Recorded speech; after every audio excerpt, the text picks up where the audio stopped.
அனைவருக்கும் வணக்கம். Welcome to Abees recipe. இன்றைக்கி இந்த வீடியோவில் நம்ம என்ன பார்க்க போகிறோம் அப்படின்னா, நிறைய பேர் குழந்தைங்களுக்கான ஹோம் ரெமெடி கேட்டுக்கிட்டே இருக்கீங்க. சளி பிடிச்சா என்ன பண்ணுறது அப்படிங்கிற மாதிரி.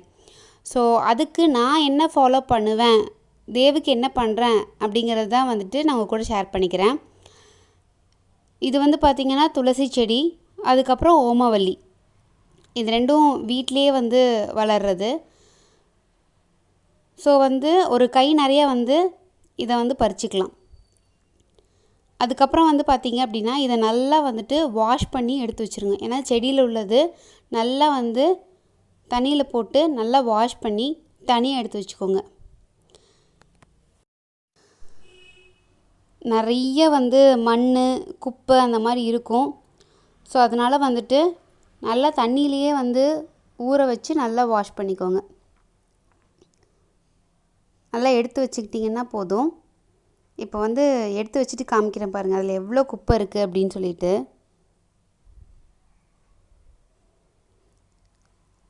மண்ணாக நிறைய மண்.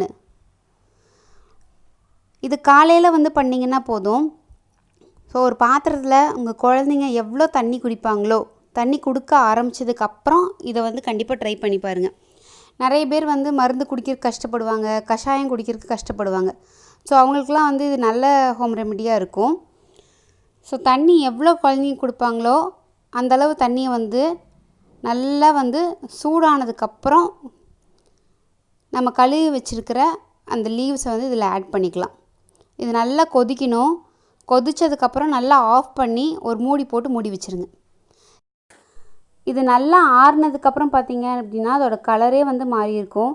ஸோ தினமும் நீங்கள் எப்பப்பெல்லாம் உங்கள் குழந்தைங்களுக்கு தண்ணி கொடுக்கணுன்னு நீங்கள் நினைக்கிறீங்களோ, சளி இருக்கிறப்போ இதை கொடுத்தீங்க அப்படின்னா அவங்களுக்கு நல்லா கேட்கும். ஸோ எப்போ தண்ணி குடிக்கணும்னு நினைக்கிறாங்களோ அப்போ கொடுங்க. திரும்ப திரும்ப சூடு பண்ணி கொடுக்க வேண்டாம். இது ஒரு தடவை கொதிக்க வச்சு ஆற வச்சிட்டிங்கன்னா போதும். சளி கண்டிப்பாக சரியாகும். குழந்தைங்களுக்கு கஷாயம் குடிக்கிற மாதிரியோ மருந்து ஃபீலோ அந்த மாதிரி எதுவுமே இருக்காது. நார்மலாக தண்ணி குடிக்கிற மாதிரி குடிப்பாங்க.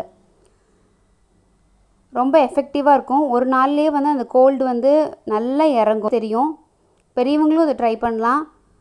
கண்டிப்பாக இந்த வீடியோ உங்களுக்கு யூஸ்ஃபுல்லாக இருக்கும்னு நினைக்கிறேன். பிடிச்சிருந்துச்சுன்னா ஒரு லைக் போடுங்க. மறக்காமல் நம்ம சேனலுக்கு சப்ஸ்கிரைப் பண்ணுங்கள். Stay healthy, be happy. Thank you.